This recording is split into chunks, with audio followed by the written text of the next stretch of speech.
2009. 2-1 face à 7 en Coupe de la Ligue, l'Olympique de Marseille poursuit à travers cette compétition son entraînement avant d'attaquer le championnat le 5 août prochain. Premier adversaire des Olympiens, Monaco, et à domicile. L'OM est désormais au complet et visiblement l'arrivée de nouveaux joueurs internationaux entraîne un enthousiasme tant du côté des joueurs que des supporters. Thierry Stampfler. Image symbolique, les premières foulées sur une pelouse marseillaise de celui qui passe pour être le meilleur stoppeur du monde. Sous le regard de quelques dizaines de supporters ravis, déjà conquis par Karl-Heinz Förster. Avec l'arrivée du tandem Tapie-Hidalgo, on va découvrir de nombreux nouveaux visages.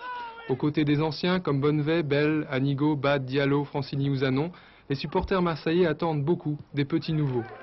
Deux internationaux étrangers avec Förster et Sliskovic, le Yougoslave, qui devrait être le nouveau meneur de jeu de l'équipe. Autre international, l'ancien Toulousain Jean-François Domergue, défenseur rigoureux et contre-attaquant redoutable, absent à Mexico, il a une revanche à prendre.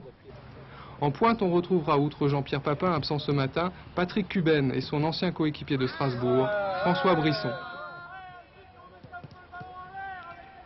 À ces joueurs confirmés s'ajoutent trois jeunes. Franck Passy, le frère du stratège toulousain.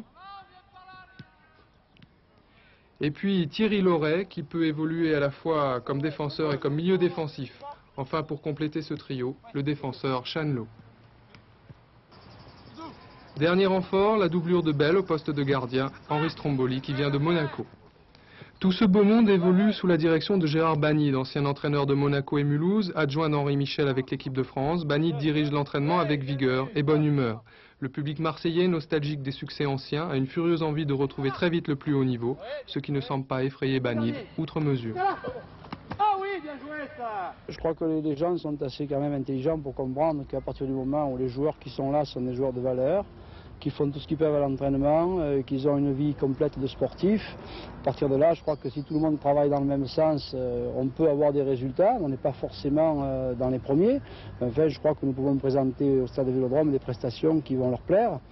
Et à partir de là, je crois qu'ils seront portés à l'indulgence.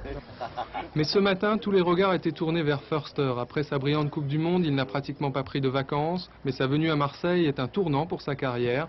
Et il entend le réussir avec toute la volonté et le sérieux qui le caractérise. Karl, Sie haben in die Bundesliga 10 Jahren gespielt. Denken Sie, es wird leichter oder schwerer in Frankreich zu spielen? Ach, ich glaube, es ist überall auf der Welt gleich schwer und gleich leicht. Der Ball rollt überall in Frankreich wie in Deutschland. Es ist vielleicht eine etwas andere Spielweise hier in Frankreich, die mehr vom Spielerischen herkommt. Und ich glaube, dass ich nach einer gewissen Eingewöhnungszeit keine Probleme haben werde. Ich war in Mexiko in einer guten Form und ich hoffe, dass ich für Marseille genauso gut spielen kann. Cet OM 86-87 a des atouts pour réussir, pour peu que l'amalgame entre nouveaux et anciens se fasse. Sur le plan tactique, les choses seront sans doute beaucoup mieux établies qu'avant.